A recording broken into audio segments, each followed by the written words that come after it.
Cycle గుర్తుకు ఓటేద్దాం, అయ్యన్నను గెలిపిద్దాం.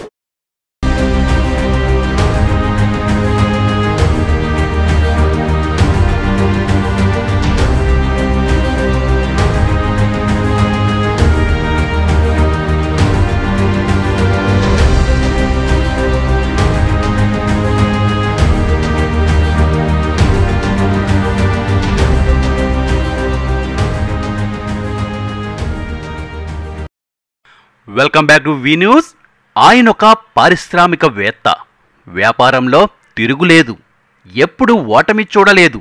ఆయన ఎక్కడ నిలబడితే అక్కడ కనక వర్షం. ఎన్నో సేవా కార్యక్రమాలు, రాష్ట్ర వ్యాప్తంగా స్వచ్ఛంద కార్యక్రమాలను చేపట్టడంలో ముందుంటాడు.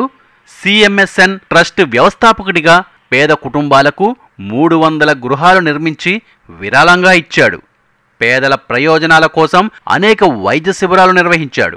అంతేకాకుండా ఆరో ప్లాంట్ల ద్వారా పారిశుద్ధ మరియు తాగునీటి మౌలిక సదుపాయాలు కూడా ప్రజలకు అందించాడు. 2 సార్లు రాజ్యసభ సభ్యుడిగా ప్రత్యక్ష రాజకీయాలకు వచ్చి ఇప్పుడు ప్రధానమంత్రి నరేంద్ర మోడీ ఆజ్ఞతో అనకాపల్లి కూటమి ఎంపీ అభ్యర్థిగా సీఎం రమేష్ పోటీ చేస్తున్నారు. సీఎం రమేష్ అనకాపల్లి ఎంపీ అభ్యర్థిగా అనగానే వైసీపీ గుండెల్లో అదురు పుట్టింది. సిద్ధం సిద్ధం అన్నోళ్లు కాస్త సంసిద్ధంలో పడ్డారు. రాష్ట్రంలో వైసీపీ 25 ఎంపీ సీట్లకు గాను 24 సీట్లు ప్రకటించి అనకాపల్లి ఎంపీ సీటు ప్రకటించకపోవడంతో అనకాపల్లి కూటమి ఎంపీ గెలుపు అప్పుడే వార్ వన్ సైడ్ అయిపోయింది. సినీ ఇండస్ట్రియల్ మెగాస్టార్ చిరంజీవితో సహా సీఎం రమేష్కే మా సపోర్ట్ అంటూ గలమెత్తుతుంటే విజయానికి అభయం అండైనట్టుగా ఉంది. అనకాపల్లి ఎంపీగా 7 నియోజకవర్గాల్లో హామీల వరాలు కురిపిస్తున్నారు. అయితే సీఎం రమేష్ ప్రతిరోజు 3 నుంచి 4 నియోజకవర్గాల్లో ఏదో ఒక కార్యక్రమంలో ఉదయం 6 గంటల నుంచి రాత్రి 10 గంటల వరకు తన వంతుగా ప్రచారం నిర్వహిస్తున్నారు.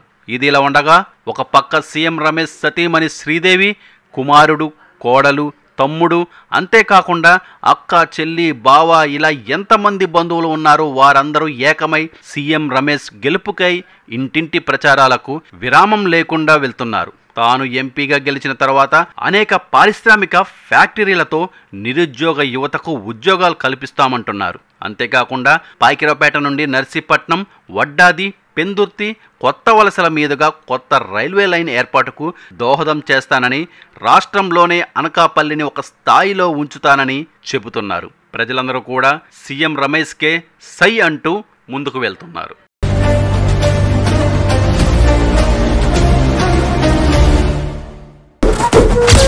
సైకిల్ గుర్తుకు ఓటేద్దాం, అయ్యన్నను గెలిపిద్దాం.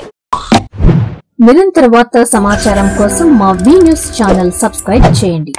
నోటిఫికేషన్ కొరకు బెల్ ఐకాన్ని యాక్టివేట్ చేయండి.